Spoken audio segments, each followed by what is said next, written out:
Salut tout le monde, c'est Lou de la chaîne Lou Lacoste et j'espère que vous allez bien, merveilleux être humain. Aujourd'hui, on se retrouve pour parler de to-do list et de comment les faire de manière plus efficace. Déjà, faire des to-do list est un très bon point, donc si vous en faites, bravo, c'est vraiment top, ça vous permet d'être beaucoup plus productif et de ne rien oublier de tout ce que vous avez à faire. Mais je suis sûre que je peux vous donner au moins 5 conseils pour les faire de manière plus efficace. C'est parti! Premièrement, faites un stock de toutes vos tâches à faire. Pas spécialement de la journée, mais toutes vos tâches. Faites donc une liste de tout ce que vous avez à faire pour les jours futurs, les semaines futures et même pourquoi pas les mois prochains. Et de cette liste-là, vous allez piocher chaque jour ce que vous devez faire pour la journée. Ça nous amène au deuxième point. Quand vous piochez dans votre fameuse Master To-Do List, je vous conseille vraiment de rester assez réaliste. C'est beaucoup plus facile de mettre moins de choses à faire dans votre to-do list quotidienne et de devoir rajouter des tâches à faire parce que vous avez tout fait. C'est déjà beaucoup plus satisfaisant que à la fin de la journée ne pas avoir terminé sa liste et de devoir reporter au lendemain tout ce qu'on a à faire encore parce qu'on a été un peu trop optimiste par rapport à notre temps. Donc voilà, je vous conseille vraiment de mettre même un peu moins que ce que vous pensez pouvoir faire.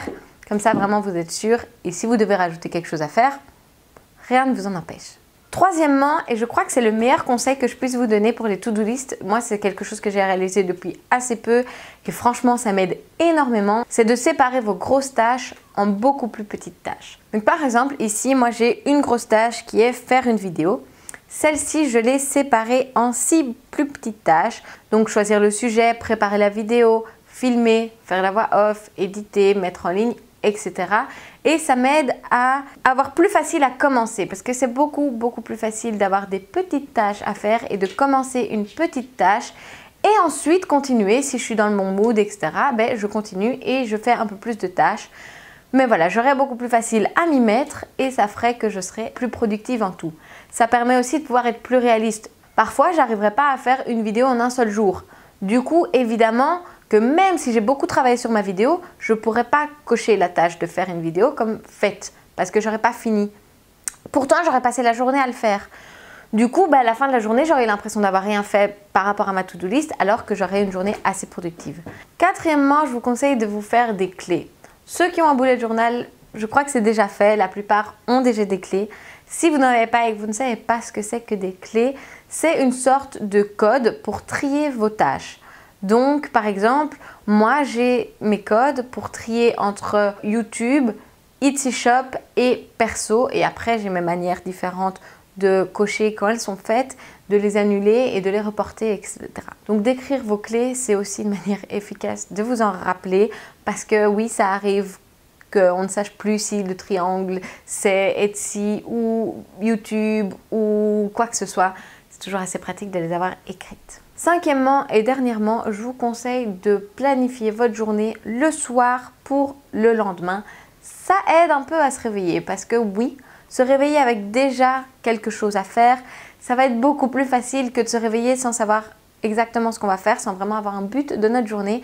Donc moi j'aime bien planifier ma journée le soir d'avant, comme ça le lendemain, je sais pourquoi je me lève et je sais quoi faire en premier. Et donc j'ai déjà un but pour ma journée. Voilà, pour les 5 conseils, c'est fini. J'ai fait un exemple d'une liste que j'ai faite sans suivre aucun de mes conseils. Et voilà à quoi elle ressemble. Du coup, il n'y a pas de Master To-Do List.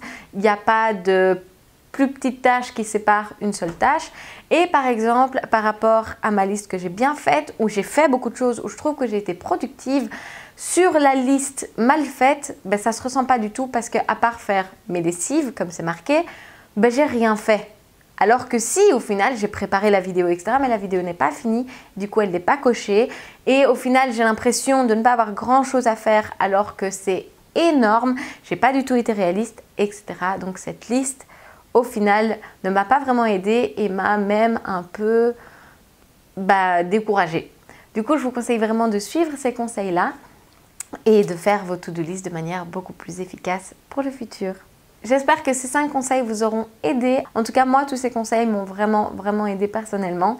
Et puis, on se retrouve la semaine prochaine pour une nouvelle vidéo. Moi, je vous fais plein de bisous. Et puis surtout, prenez soin de vous. Ciao, ciao!